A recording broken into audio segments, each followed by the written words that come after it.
Hello, everyone. This is David Stark and Najir from Watcher Pass, and today we have with us the writer and director of the new Hulu film Palm Springs. Max Barbakow is the director, and Andy Siara is the writer.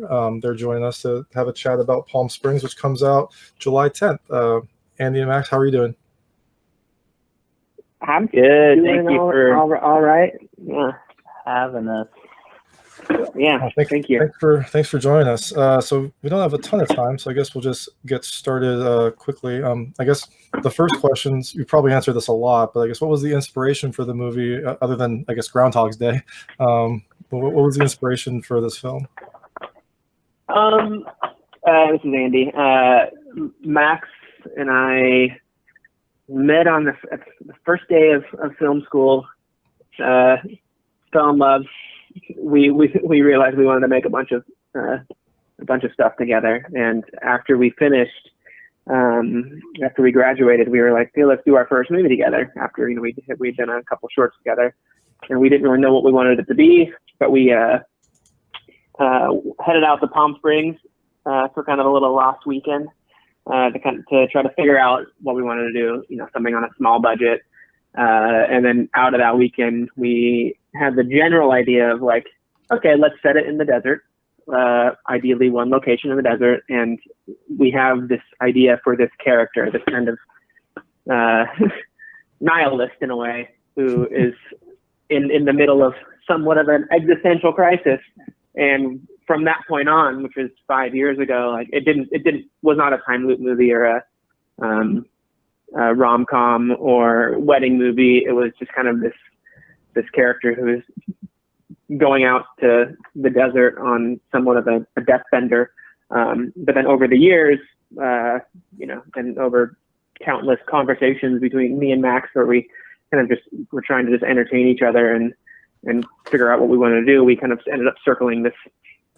We kind of realized it was more of a love story that we were circling, and it kind of naturally grew out of that, I would say. So there was never really like, from the beginning, it wasn't like, okay, let's do our spin on Groundhog Day.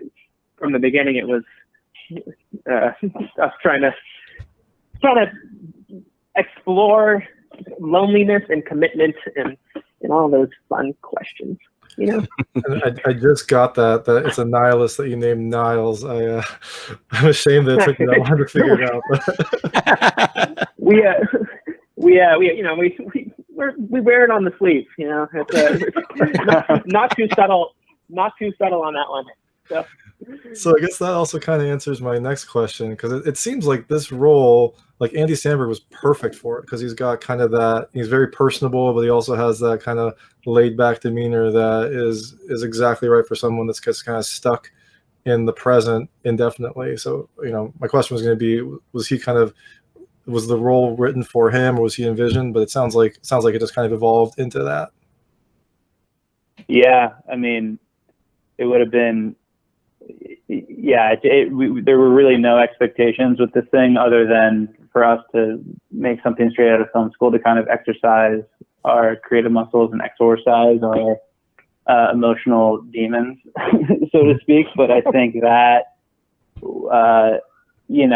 fit perfectly into something that Andy was looking to do, in his off time from his show and in his bigger projects. And we just there's no one, it became clear kind of immediately that Niles was perfectly captured by Andy, and he just has the heart, the humor, and the smarts, and also like the ability to kind of dig into a deeper dramatic part of himself to make the role super special.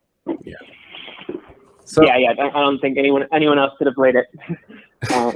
Agreed. Yeah. So this film debuted back in January at the Sundance Film Festival. We know how important the film festivals are for projects like this, and the world's been on timeout, and so have film festivals and distribution and people being able to get eyes on this. So I'm just wondering, what was kind of the progression from it being an independent film just on the film festival circuit, or at least that being the plan, to Hulu picking this up to obviously get ready to be released this July 10th? It happened pretty Sundance was a whirlwind, and I think we both just feel super fortunate and lucky to have been a part of it in the first place, and then also with the way the world's changed in the months since, to have had that experience and have something that is ready to go out into the world. But I personally didn't have any expectations going into Sundance, because that's just stuff that you can't really control. There's a moment that I think Andy and I both remember very vividly, sitting in the back of our theater before the premiere happens, and just kind of looking at each other and realizing, well, this movie's no longer ours. Like, it's going to go out into the world, here in Utah and maybe beyond. And like, people are, maybe will hate us or hate the movie, but like, it was, at least we'll have our families and our collaborators and our casting crew that we've shared this experience with. But what happened after you asked, like, how Hulu came into the picture, it just was really like one of those storybook, like, fairy tale long nights that you read about at Sundance with deal making that I didn't even think existed anymore. And we left Utah with a pretty sweet, I think, forward-looking deal between Neon, who's a very tasteful, cool theatrical distributor and company that does magic with amazing films, and Hulu, that's just a really quality streamer that's very well curated, obviously. And they both understood the movie, and that partnership was exciting. And now, I mean, we couldn't have predicted how the world was going to shape up, but I think we're just super fortunate that we'll have people seeing this in this moment in drive-ins and on their Hulu machines. And we are likewise fortunate, because now everyone at home gets to get a movie to watch that might have been in theaters in some other world, but now everyone can just kind of watch it at home. And very much congratulations. Yeah. Thank you, man. Thank you. Thanks.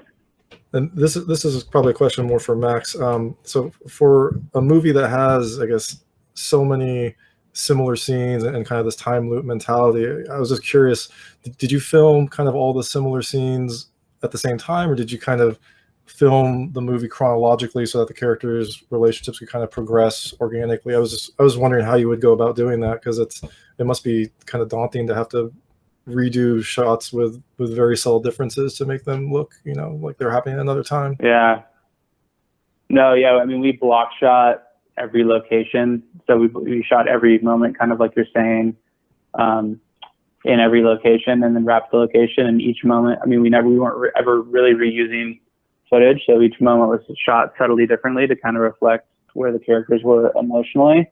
So that was a challenge, but everybody, I think, had a lot of fun making the movie and kind of figuring out the puzzle, where we were when and what they're supposed to be feeling. So it became kind of like this game that was, that brought some life into what could have been, I think, a very tedious process. And then just in terms of scheduling, like, we lucked out in that we ended up shooting the movie, all kind of the big, more wedding centric and more involved sequences in the first half. In the latter half, we kind of started wrapping our actors and more the crew, and the movie became this more intimate two-hander in the desert between Andy and Kristen. So I think that really helped with the development of their relationship, even though it wasn't like we were shooting in sequence. It just became a more intimate movie, and that is kind of what the heart and soul of the movie is that human thread, even in kind of the elevated sci-fi world with all kinds of different genre elements going on. So that was fun. I'm happy it shook out that way. Funny that you mentioned the block shooting. I guess one other question is there any reason why it wasn't actually filmed in Palm Springs? I grew up in Santa Clarita, so I kind of recognized it when it started. I was curious. It's just there were just a number of scheduling. I mean, we shot the movie in 21 days on a pretty small scale. So there's some scheduling considerations, and then we had the California tax credit, which is very helpful in some ways, but not in a way that would allow us to get out to Palm Springs. Like half a day up in Yucca Valley. We got kind of close, but other than that, it was more about bringing that Palm Springs feeling to Palmdale, which we tried in Santa Clarita, which is what we tried to do. I bet most people won't notice it, but it was just funny to see that. I think I would be a little bit spoiled. I think I'll be a little bit spoiled not to ask, with this amazing all-star cast and with the continuity between you two, is there any chance that there are any outtakes that's going to be released from this? considering how it had to been shot? Someone else had asked that too, and I mean, as a kid who grew up collecting, buying every single DVD and every special edition of every DVD, and loving deleted scenes and commentary tracks and all that. Yep. Like, there's that part of me that loves it, and I have no idea if this movie will be coming out on Blu-ray or I would love for this to have some type of Blu-ray release with some special features, but I haven't heard of any of those conversations yet. I don't know, Max, have you heard anything yet? No, I know they released a clip yesterday, but that's from the movie. I don't know. There's that we could do. Connor O'Malley is a god, and he's in the movie. He plays Randy. There's a lot of. We could do a Randy spinoff, maybe a little short film, like stitch together. I would watch that. I would love to do a whole Randy spinoff, like TV series, maybe. Yeah. 8-hour miniseries. Consider us invested. Yeah, no, I'd watch that. That sounds like something perfect for Hulu. I guess so now we've had a little spoilers conversation, nothing major. Now we're gonna delve into massive spoilers. Before you all get off the line, I have to ask about the ending of the film, and I guess kind of what people are supposed to take from it. I mean, my interpretation is that they got pushed into like another universe in the multiverse where dinosaurs still exist, but is that, am I right, I guess, or is there some other and what happened to who's the Andy in that multiverse now? That's the question, man. Where do they go? Embrace the mystery. Yeah. I mean, I guess that was something. Yeah. That was something I think when we first conversation with Andy and Akiva and Becky Silvader, a party over here, Lonely Island.